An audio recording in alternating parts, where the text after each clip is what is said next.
Today's recipe mga tita, magluluto tayo ngayon ng balsamic chicken rice bowl. Bahala na kung wala tayong ipon mga tita, basta busog tayo lagi ba? O naniniwala na naman siya.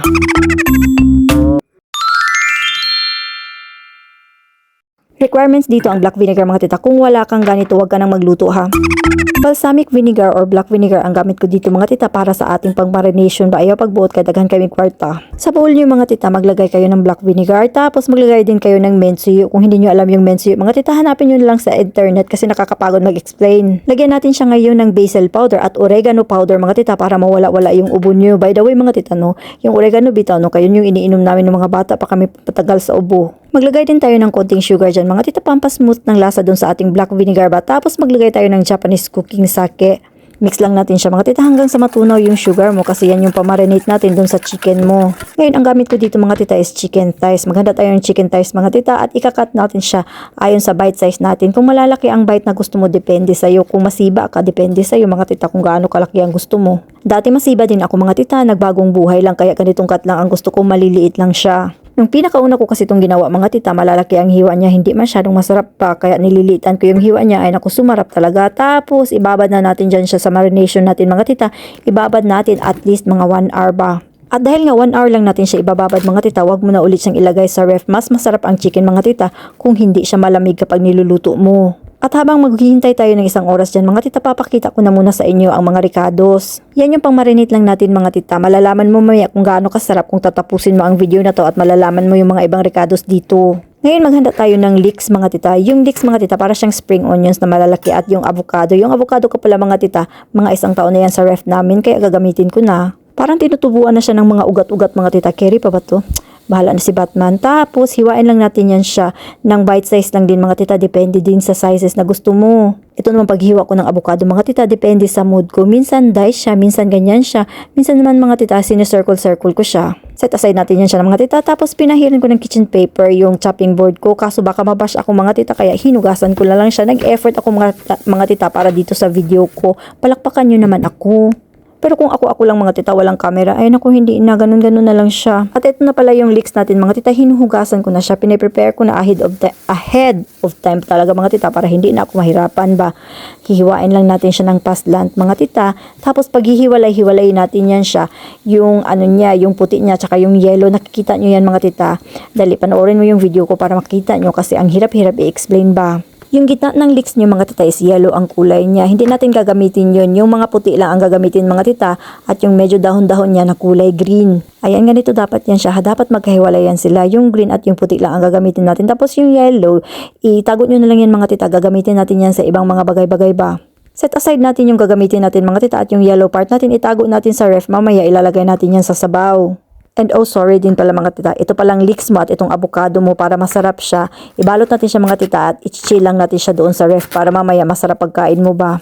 Kunin lang natin yan siya mga tita kung kailan natin siya kailangan ba. And now naka 1 hour na tayo doon sa chicken natin, marinated chicken natin.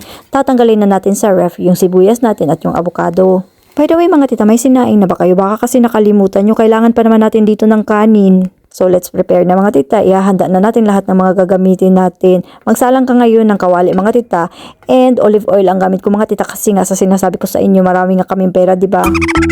Ganito pag-check mga tita para malaman mo kung mainit na ba yung mantika mo. Pwede mo ding ilagay yung kamay mo dyan. Tapos ilagay na natin yung chicken natin. Half lang ang gagamitin ko dito mga tita kasi hindi ko kasi lahat mauubos to. Bali yung isang chicken thigh mga tita, pandalawahang tao yun. And huwag nyo itapon yung pinang-marinate nyo dun sa chicken yung mga tita kasi gagamitin natin yan. Susutay lang natin siya ng mga 1 minute. Tapos doon, ang gagamitin natin dito is malakas na apoy. Huwag yung hinaan mga tita kasi titigas yan chicken nyo. Chicken thighs pala ang ginagamit natin dito ngayon mga tita kasi ito yung nababagay at masarap sa recipe na to. You can choose any chicken parts mga tita as long as wala siyang buto at naaayon sa panlasa mo. Ngayon, after 1 minute na sinusutay natin siya, takpan natin siya ng 1 minute mga tita. Wala na yung apoy ha, uulitin ko mga tita. Takpan natin ng walang apoy. Pinatay na natin yung apoy natin mga tita. Takpan natin siya ng 1 minute.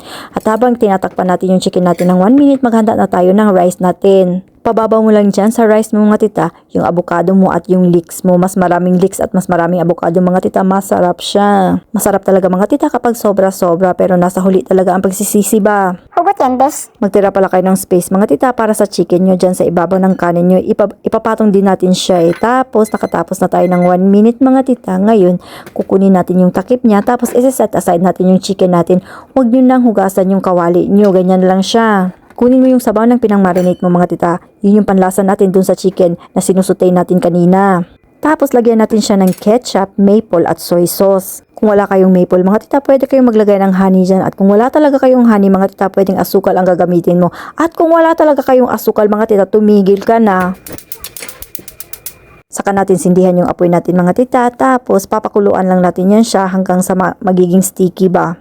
Check ko muna yung lasa mga tita kung okay ba siya. Syempre kinakamay ko na mga tita, sayang sa hugasan Medium fire ang gamit ko dito mga tita. Kapag nakaabot na kayo dito sa ganitong consistency, ilagay na natin yung chicken natin na tinatabi nyo kanina na sinusutay natin. Tapos ngayon iset nyo dito yung apoy nyo sa high fire mga tita o sa high mode baga. Tapos imix natin siya ng mga 40 seconds to 1 minute or kung mawala-wala at mabawas-bawasan na yung mga liquids niya. Huwag yung masyadong i-overcook mga tita kasi may maple kasi siya. Kapag nasunog yung maple nyo, hindi masarap ba? At ito luto na siya. Ipababaw na natin yan siya sa kanin natin. Pasensya na mga tita, minsan nabubulol talaga ako sa voice over ko ba pero hindi ko na siya uulitin, nakakapagod At ito na yung pinaka-final touch natin mga tita. Mas maganda yan siya kapag may sesame seed na nakabudbud sa ibabaw para mas maganda tingnan. Pero maganda din naman siya mga tita, diba?